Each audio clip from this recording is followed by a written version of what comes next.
Columnas políticas. Continuamos con la audiosíntesis informativa de Adrián Ojeda Román, correspondiente al jueves 16 de noviembre de 2023.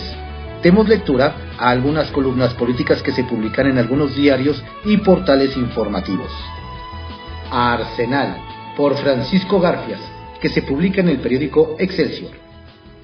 Plan con maña. No se midió López Obrador con la terna de mujeres que envió al Senado para elegir al sustituto de Arturo Saldívar. Ellas son Berta María Alcalde Luján, Lenia Batres Guadarrama y María Estela Ríos González.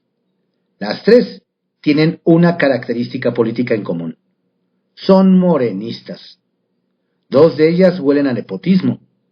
Alcalde es la hermana de la secretaria de Gobernación. Batres es hermana del jefe de gobierno interino de la Ciudad de México. Ríos González, abogada egresada de la UAM, es nada menos que la consejera jurídica de Presidencia. En 2021 relevó en el cargo al inefable Julio Scherer. La terna es una afrenta a la autonomía del Poder Judicial, una burla a la justicia, un golpe más a uno de los tres pilares que sostienen el Estado democrático y de derecho en México. Las tres son inelegibles para la oposición. Es plan con maña. Si ninguno alcanza mayoría calificada en el Senado, 2/3 de los votos, la regla indica que en un plazo no mayor a 30 días, ocupará el cargo la persona que designe el presidente.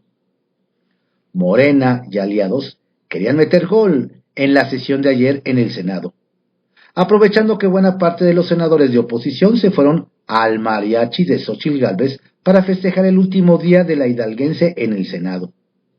Pero Germán Martínez, senador del Grupo Plural, y Damián Cepeda del PAN, atajaron la jugada. Resultaron buenos porteros, dijo el panista. Hoy llega esta terna proponiendo a tres personas indudablemente incondicionales del presidente. Es una pena. En este momento de la vida política del país, cuando lo que se requiere es independencia, autonomía del Poder Judicial, nos llega esta propuesta con esta carga política partidista que refleja la intención del dominio de la Corte. Germán hizo notar que el tema del método no estaba en el orden del día y que por higiene parlamentaria no debía abordarse en esa sesión. Echó una mirada al semivacío salón de sesiones y pidió rectificación de quórum. Este asunto tan delicado como el de nombrar a una ministra de la Corte debe hacerse con toda la limpieza y la pulcritud del proceso parlamentario, dijo.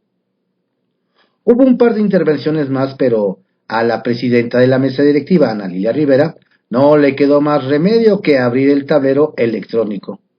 Pasaron lista, solo 39 de los 128 senadores, y la sesión se levantó. Antes de que se diera la maniobra de López Obrador para ocupar la Suprema Corte de Justicia de la Nación, se debatió la renuncia de Arturo Saldívar, que ya es parte del equipo de Claudia Sheinbaum. Le fue mal al ministro. Solo los morenistas y sus rémoras en el Senado defendieron el cuento de que brincar voluntariamente de la Corte al equipo de la futura candidata presidencial del oficialismo es causa grave. Es una renuncia, Saldívar subraya. Estimo que es de la mayor importancia sumarse a la consolidación de la transformación de México desde los espacios que me brinden la oportunidad de tener incidencia en la construcción de un país más justo y más igualitario. Otra vez apareció Germán. Fue el primer orador. No es cierto que Saldívar haya visto, ni mucho menos quiera ver hoy, por los más vulnerables. Y puso ejemplos. Estaba posicionado con los más grandes intereses, con los banqueros, y logró, con demandas de amparo y fallos de un poder judicial que no era corrupto, presionar al IPAB para evitar la reversión de créditos otorgados por el Fobaproa, que significaron 72,700 millones de pesos. Como fuente citó a La Jornada, y el amparo en revisión 878/2004, En fila criticaron la ambición política de Saldívar, o negaron que hubiera causa grave. Los senadores Indira Rosales del PAN, Damián Cepeda del PAN, Claudia Ruiz Massieu, expriista, Noé Castañón, MC, Gustavo Madero, plural, Emilio Álvarez y Casa, plural, Josefina Vázquez Mota, PAN, Juan Manuel Fósil, PRD y muchos más. Fueron pocos los senadores del oficialismo, entre ellos el expriista Jorge Carlos Ramírez Marín, que subieron a tribuna para defender a Saldívar. El morenista Alejandro Rojas Díaz Durán, quien votó en contra de la renuncia, puso sobre la mesa el tema de las sanciones para ministros que renuncien sin causa grave. Pierden la pensión. El último párrafo del artículo 101 de la Constitución dice que el ministro que no justifique esa causa grave perderá las prestaciones y beneficios que en lo sucesivo correspondan. La renuncia se aprobó con 64 votos a favor y 43 en contra. Fue un día ajetreado en el Senado.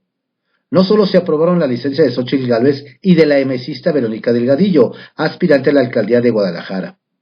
Los dirigentes del PAN, Marco Cortés, PRI, Alito Moreno y PRD, Jesús Zambrano, acompañaron a la hidalguense en la presentación de su última iniciativa en materia de gobiernos de coalición. Tenemos que terminar con el hiperpresidencialismo y garantizar la estabilidad y la democracia del gobierno en turno, justificó Gálvez en rueda de prensa. Marco y Alito aprovecharon los micrófonos para darle una tunda a Samuel García. Acuérdense que él es facturero y lo traen bien agarrado en la fiscalía, aseguró el panista. Político de caricatura y lacayo, lo llamó Alito. Se vale sobar.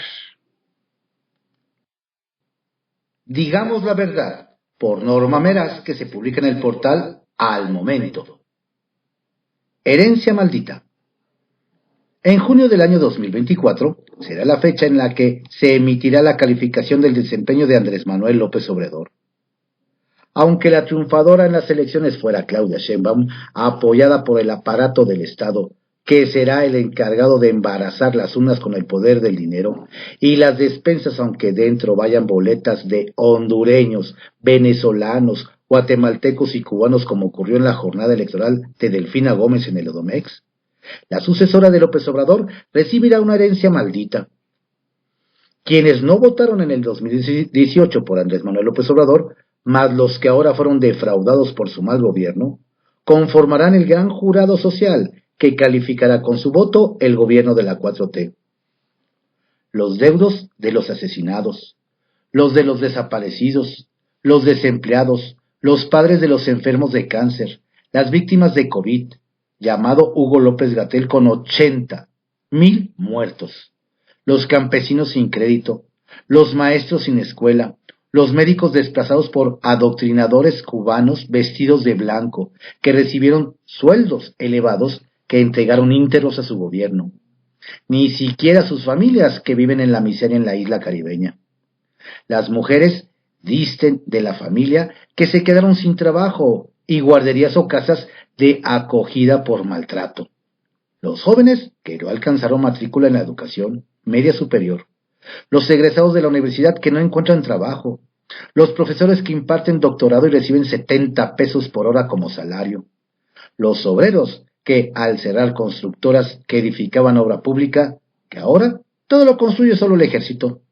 Los enfermeros, camilleros que expusieron su vida durante la pandemia para salvar a los demás y que hoy se encuentran sin trabajo. Los médicos, las afanadoras de los hospitales, los que están muriendo por no contar con insulina para curar su diabetes. Causa número de muerte en México, lo que lloran a sus muertos por falta de servicios de salud al desaparecer el Seguro Popular. El Banco del Bienestar, que digo, sea de paso, nació muerto. Las víctimas del huracán Otis en el estado de Guerrero que claman por agua, comida, medicina, seguridad y la presencia de un presidente que los engañó, que no los quiso ver en medio de su desgracia, de su dolor y desamparo. Todo por miedo a que le reclamaran su atención.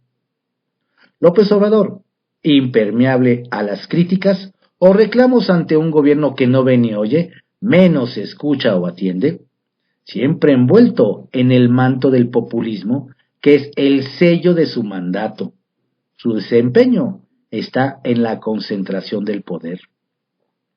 Destructor de organismos autónomos e independientes, y ahora empeñado en el descrédito de estos para tomar también las riendas del poder judicial, para que nadie le pida cuentas. Ahora nada menos López Obrador envía al Senado una terna de mujeres abogadas para que elija a la que ocupará el lugar que dejó el inefable Arturo Saldívar, hasta hace 48 horas, ministro de la Suprema Corte. México, que siempre ocupó un lugar destacado en el concierto de las naciones por su destacada política exterior, hoy se encuentra desdibujado por el manejo desenfadado que practica López Obrador. Hoy, por primera vez, el presidente López Obrador acude a una reunión con los grandes de la política mundial. Joe Biden, presidente de Estados Unidos, Xi Jinping y Pierre Elliott Trudeau, primer ministro de Canadá, entre otros. A ver si no le sale lo ranchero en San Francisco, California, porque él se siente más cómodo con sus iguales latinoamericanos, donde otrora los militares tomaban el poder. Pero claro, a diferencia de López Obrador, que ha entregado más poder a los militares. Alrededor de 80 millones de mexicanos con credencial para votar podrán acudir a las urnas el año próximo y pasarán la factura al hombre que llevará a sus espaldas más de 180,000 asesinados en 6 años, además de miles y miles de desaparecidos. Su doctrina, amar al prójimo, incluido al crimen organizado, a quien trata con abrazos y no balazos. Su doctrina es más bien la descalificación, la mentira y el engaño. Su que insta en que vamos requete bien y el pueblo está feliz, feliz. Su ADN está en el personalismo y el autoritarismo, que es precisamente el peligro para México. Aristóteles decía, la esperanza es el sueño del hombre despierto.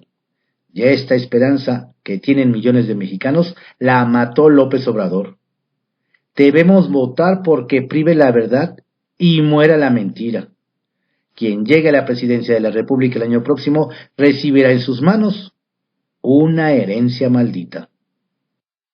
Mensaje político por Alejandro Lelo de la Rea, que se publica en el periódico El Independiente y en el portal CDMX Magazine. Rubalcaba y Cházaro, alianza contra Taboada. Ayer, durante los registros de los precandidatos a la Alianza Va por México a la jefatura de gobierno de la Ciudad de México, fue evidente que será una contienda de 2 contra 1, y lo más probable es que ese 1 le gane a los otros 2 con mucha ventaja. Se trata de una alianza contra Santiago Taboada, entre el diputado federal perredista Luis Espinosa Cházaro, que lo único que tiene es dinero porque presencia política en la ciudad para nada, y el priista Adrián Rubalcaba, alcalde de Coajimalpa, la penúltima demarcación en número de habitantes en la capital. Parece ser una de esas alianzas desesperadas, endebles y coyunturales, no por un proyecto, sino con el mero objetivo de obtener una rentabilidad política. Candidaturas. Ayer Rubalcaba acompañó por la mañana a Cházaro a registrarse como precandidato del PRD y le levantó el brazo. Por la tarde Cházaro escoltó a Rubalcaba a registrarse en el PRI. En otro punto, al sur de la ciudad, al filo de las 3 de la tarde, el PAN abrió la sede de su partido para que entraran cientos de personas a apoyar a Taboada, con banderolas también del PRI y el PRD, lo que generó una confusión de que el registro ya para ser candidato de los 3 partidos. Para eso todavía falta. El plan es que los 3 contendientes harán campaña oficial desde ya, hasta el 3 de enero, día en que la Alianza Va por México haga oficial la designación de su candidato, que será mediante una encuesta entre los 3 aspirantes, previo 4 encuentros de intercambio de propuestas que no debates. Rubalcaba y Cházaro están enojados porque saben que no tienen posibilidad de ganarle a Taboada esa candidatura, y por eso se alían para sacar la mayor tajada posible de su derrota. El perredista quiere ser senador, pero su partido ronda el 3% de las preferencias, o sea, el margen de error que podría ser 6% o 0%. Pero también quiere un escaño, Miguel Mancera, quien está necesitado de fuero ante una eventual presidencia de Claudia Sheinbaum, quien le tiene cuentas políticas pendientes. Por otra parte, Rubalcaba también quiere ser senador, pero su partido es quien tiene un problema interno en este sentido. Le toca la primera fórmula en la Ciudad de México que prevén abanderaría a Enrique de la Madrid. La segunda fórmula le toca al PRD y tendría que ser de mujeres, por lo que Cházaro estaría impedido. Beatriz Paredes no podría encabezar la primera fórmula porque ella es senadora registrada por Tlaxcala y para reelegirse tiene que ser postulada por la misma entidad. Por eso a Rubalcaba no le alcanza para el Senado. Y es un tema que, me dicen, debe resolver el PRI, pues el PAN no va a ceder de ninguna manera el espacio de Kenia López Rabadán para reelegirse. Los panistas están molestos con el presidente del PRI, Alejandro Alito Moreno, porque consideran que no cumplió su palabra de que la candidatura de la Ciudad de México sería para el PAN, como este partido cedió la del Estado de México a los priistas. Advierten que con esta acción quien pierde es Alito, porque entonces le cederán menos candidaturas al Senado y la bancada del PRI sería menor a la que ha proyectado el propio líder tricolor. En este escenario los panistas se dicen tranquilos, porque están convencidos de que al final de cuentas Taboada va a terminar siendo candidato de Va por México, y prevén que podría lograr hasta el 60% de las preferencias en las encuestas. Lo veremos. En privado, por Joaquín López Dóriga, que se publica en el periódico Milenio. Desaparecer a los desaparecidos, el remedio. El presidente López Obrador, en medio de la tragedia más devastadora que haya provocado un huracán, que desapareció Acapulco, cancelando el futuro de 1 millón de personas, se le ocurrió referirse a un tema geográfico clave. Tejira en Sinaloa exclamó: ¿cuál mal de Cortés? Es el Golfo de California, y voy a mandar un decreto para que así se llame. Y le comento, presidente, en la geografía siempre ha sido lo que usted ahora descubre, Golfo de California. No sé cómo vengan sus libros de texto, pero le garantizo que es el Golfo de California. Es la misma actitud que asumió ante el disparo de desaparecidos en su gobierno, al igual que en el de los homicidios dolosos que hoy superan los 172,000. Cuando se enteró que en el sexenio de Felipe Calderón los desaparecidos eran 17,000 y en el suyo van 46,920, dijo que era imposible que con él hubiera más que en el de su antecesor, y tomó la decisión de desaparecer los desaparecidos de la lista oficial. Lo primero que hizo fue descalificar a la ya ex titular de la Comisión Nacional de Búsqueda, Carla Quintana, que él designó, y ahora dice desconocer cómo llegó al cargo. La acusó de alterar ese padrón para afectar a su gobierno como parte de una organización de derecha, y que en un mes dará a conocer el censo de sus servidores de la nación, que demostrará que no son 126,000 los desaparecidos en México. Este último dato falso, pues son 113,000 desde que inició este registro en 1964. Así pues, como él siempre tiene los otros datos, dará los suyos a partir de esa incuestionable fuente que son sus servidores de la nación. Como si este maquillaje fuera a modificar la realidad de los más de 46,000 desaparecidos en su gobierno. Pero es de que él siempre tiene otros datos, los suyos. Vale madre la realidad. Es el Golfo de California, qué mar de Cortés ni qué nada. ni que 46,000 desaparecidos. Retales. 1. Familia. Sin ningún pudor, el presidente mandó la terna y mensaje de sus candidatas a ocupar la vacante que dejó Arturo Saldívar en la corte. Berta Alcalde Luján, hermana de la secretaria de Gobernación. Lenia Batres, hermana del jefe de gobierno de la ciudad. Y María Estela Ríos, su consejera jurídica. Todo en familia. Vocero. Cuando Claudia Sheinbaum designó a Gerardo Fernández Noroña como su vocero, asumió como suyos a su cauda de enemigos y adversarios, y le dio a su campaña ese tono rijoso.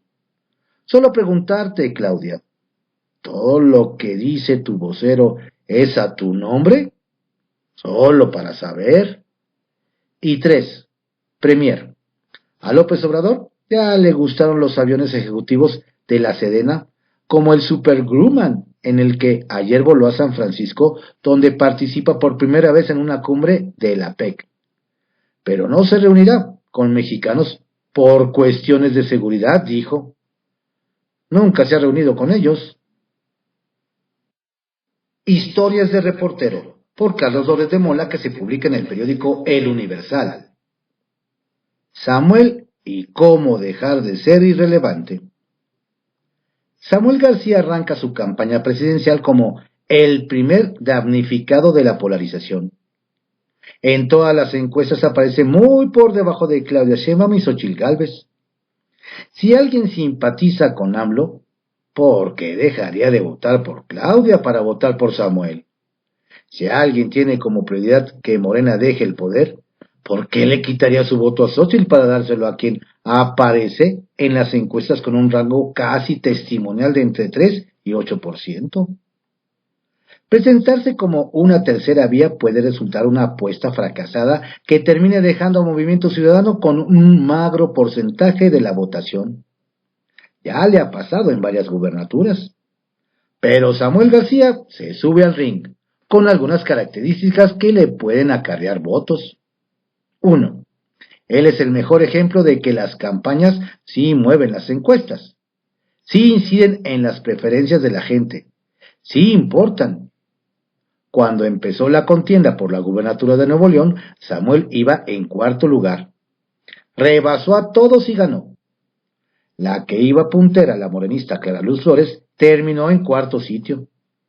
Así que arrancar hasta atrás no representa un escenario derrotista para el singular mandatario regio. 2.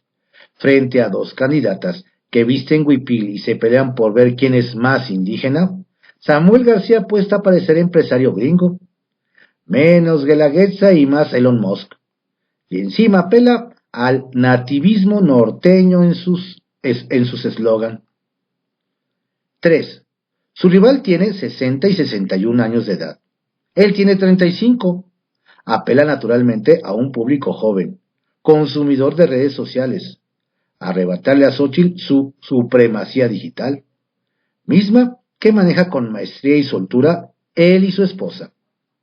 Pensando en Latinoamérica, si ellas ofrecen Petro, él ofrece Bukele, y parece que incluye todo el paquete de peligros. 4. Frente a dos candidatas mujeres, Samuel García es la opción para los muy amplios sectores machistas del país. En un país donde se siguen preguntando si México está preparado para una mujer presidenta, indignante, pero cierto.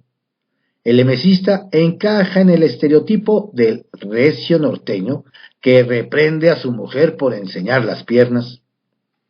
Pero ni la suma de todo esto alcanza para ganar con un electorado tan polarizado.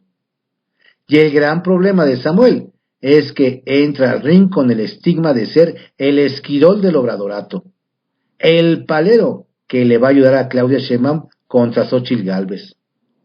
Basta recordar que en las últimas semanas el principal impulsor de las aspiraciones de Samuel fue el presidente López Obrador. Encima, por la dinámica local, el gobernador de Nuevo León ha dedicado más tiempo y energía a golpear a la alianza PAN-PRI-PRD que a Morena. Si no logra sacudirse el estigma de Esquirol, le veo poco futuro. Si logra convencer de que él es la mejor opción opositora, puede incluso resultar beneficiario de la ya largo impasse en las campañas de Xóchitl Gálvez. No la tiene fácil. 3 en raya, por Verónica Malo Guzmán, que se publica en el periódico El Heraldo de México. Ese viejo conocido. López Obrador ha tenido numerosas oportunidades de demostrar que le importan los acapulqueños y en general todos los guerrerenses afectados por Otis. Ha decidido, sin embargo, negarles presupuesto, ayuda humanitaria, maquinaria para limpiar escombros. El gobierno federal ha llegado al extremo de declarar que la región devastada ya no es zona de emergencia. En el colmo del desdén, en la mañanera del martes, el primer mandatario sentenció que él no ha recorrido las colonias destruidas del puerto porque le pueden sembrar provocadores y no permitirá que lo ninguneen. ¿Por qué el giro? Se sabe que López Obrador pidió que toda ayuda se hiciera llegar a Guerrero por la vía de las Fuerzas Armadas. Mas esta ha sido tanta y tan urgente que la sociedad civil y ciudadanía de inmediato sobrepasaron ese tipo de restricción, volcándose en asistir al puerto y municipios aledaños. Ello no ha evitado, sin embargo, que la 4T haga caravana con despensa ajena. El cinismo y la transparencia es grande. El 8 de noviembre, el propio dirigente de Morena compartió en redes cómo desde el Senado de la República mandaban víveres a Acapulco, los cuales se repartían como si fueran donados solo por miembros de la 4T. No se puede más que estar de acuerdo con la senadora priista Claudia Anaya, quien al ver cómo Morena usó los víveres recolectados por todos los institutos políticos, les ha llamado corrientes y vulgares. No ha sido el único infame caso que se ha ventilado en este sentido. La diputada local morenista, Yoloxin Domínguez, fue captada en video sacando de un camión de la Marina unas despensas de una lista ante una fila de acapulqueños desesperados. Les espetó que no eran para ellos los víveres, pues en su relación solo estaban incluidos ciudadanos simpatizantes de Morena. En momentos de ingente necesidad, la legisladora no piensa en todos sus representados. O también lo que ocurrió con la repartición de despensas en el fraccionamiento Marroquín de Acapulco, a nombre ni más ni menos que del senador Félix Salgado Macedonio, padre de la titular del Ejecutivo de Guerrero por parte de una empresa minera, contratista precisamente de ese gobierno local.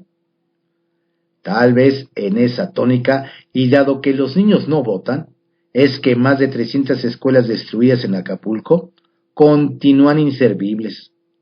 Nadie, ni el gobierno federal, estatal o municipal, ha dicho, hecho o comprometido nada para arreglarlas. No se olvide que los únicos recursos para rehabilitación provienen de la federación.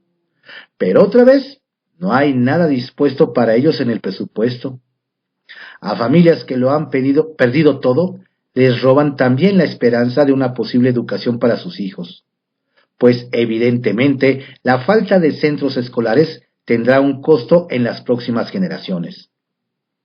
Decir que se contabilizan al momento 48 muertos cuando las funerarias de Acapulco registran ya más de 300 es manipulación informativa con el propósito de minimizar la tragedia. Ni siquiera se respeta o se empatiza con el dolor ajeno de quienes lloran por sus muertos. El lucro morenista de la tragedia es tan grande como la devastación causada por Otis. Pudieron demostrar su humanismo, pero han preferido negar la realidad y actuar como un viejo conocido que creíamos haber superado.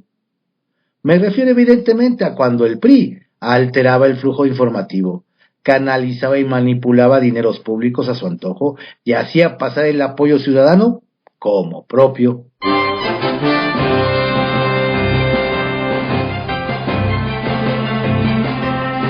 Estas fueron algunas columnas políticas que se publican en algunos diarios de circulación nacional en la audiosíntesis informativa de Adrián Ojeda Román, correspondiente al jueves 16 de noviembre de 2023. Tenga usted un excelente día. Lo invito a que se mantenga informado a través de nuestro portal informativo en www.cconoticias.info. Saludos cordiales de su servidor, Adrián Ojeda Castilla.